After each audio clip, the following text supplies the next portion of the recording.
Sir Michael Lyon, you're from the BBC, and the BBC is appreciated all over the world, but also under attack, especially in your own country. It's always easier to be abroad. I want to ask you about the influence of the whole digital arena. You know, your BBC player is famous.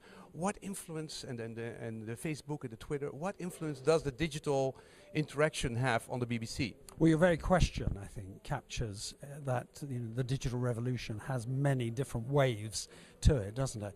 And the BBC has recognised for a long time both how profound the changes were going to be and what opportunities they provided. So, for instance, the BBC was earlier than many organisations recognised that online was going to be a very important part of the future, and decided to invest.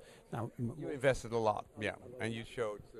Actually, you show a lot of things. So you have a lot of programs online. You have it for a limited period. You only have it for British citizens, even though your mission is all around the world. So you also have limited yourself. Is that because of politicians or money, or what is the reason for that? Well, it's not only available in the United Kingdom. You can also go to bbc.com, which now, of course, because we do not use money raised from British licence fee payers to fund services overseas, although we will be doing that with the World Service in the future. You can go to bbc.com and see BBC programmes and material and associated with advertising. That's the way we fund that overseas facing. That's a political thing. You have to do that because of political reasons. Well, I think it's staying true to the people who pay. They are interested in what's happening in the world. They want things brought to them. They want to influence the world. But first and foremost, the licence fee needs to be spent on UK audiences, and wherever possible, the international activities should be funded through income generated. Now, the exception to that, it's a new development, is that from 2014, we will be funding the World Service from the licence fee because of it is a very valuable voice for Britain, and we believe the public will support that. But there are limits to what we can do overseas at the cost of the British public. Yeah, very reasonable. Now, as a broadcasting channel, it's a couple of percent if you look at the amount of hours which people look on the internet compared to broadcasting. Do you see that developing? In 5 years, will that be a significant part? Will that be 15 or 20, or what is your expectations on that? Well, firstly, we are sure it will change. I think all of us see the change taking place and know that we're at the beginning of a trend.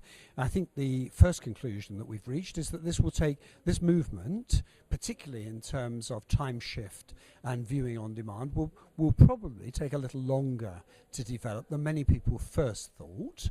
And that shouldn't surprise us because all trends take time to unfold. What's clear is that actually it hasn't completely replaced linear TV viewing. Indeed, that is at all. So this is something that's seen as additive, an extra choice. It's growing. Of course, I'm talking here about online catch-up watching and video on demand. But I mean, these are trends that we are trying to look through the dim mists of the future, to identify the firm evidence of what's happening quickly, and to judge, to make the best use of the investment, not to get too far ahead of the public. On the other hand, the input, especially if we look at Iran and Libya and Egypt, the journalists are all on Twitter, they're all on Facebook, they're all using it. So does it have a more important role, the digital revolution, in the creation of programming, especially in the news section? Well, I think it does, and it also changes audience expectations of participation and involvement and the speed with which information reaches them. So it changes audience behaviours and expectations, but it also changes, I think, the shape of journalism and the challenge, looking at it slightly different, the challenge to government, direct challenge to government, of things being seen in the living room before actually all of the background circumstances are entirely clear, which I think also changes the delicate relationship between government and broadcasters. So quite profound changes. Actually, very exciting time for journalism.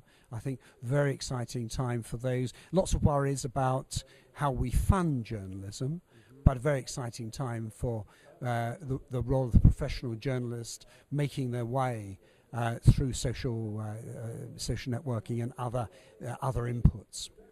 Now I see you are using it into creating news. Take it as news sources. I think the BBC was founded to have a discussion from a country within the country and without country, and you were really using the word discussion. Now with this modern media, debate and discussion can be possible instead of just a journalist talking to somebody else. How fast will that develop? Because it's mostly broadcasting at the moment still in the BBC. How fast will that discussion develop? You capture that point very well, I think, in that question. As you say, John Reith, 80 years ago, looking for a motto for the BBC, came upon the motto, "Nation shall speak peace unto nation." And that's in the new, for the first time, we have now published a global policy for the BBC to be clear what we are doing, how we make our choices, and how we behave overseas, underlining that we follow exactly the same principles, the same commitment to impartiality and fairness overseas that we do in the UK. And you're absolutely right, this is not about just speaking, it's also about listening. And digital media, social network developments, all of these do provide an opportunity for a much richer global discussion. And part of what we're trying to shape in our policy is how the BBC, on behalf of the United Kingdom, can continue to have a strong voice, but also bring back more understanding and intelligence to the British public. Thank you very much.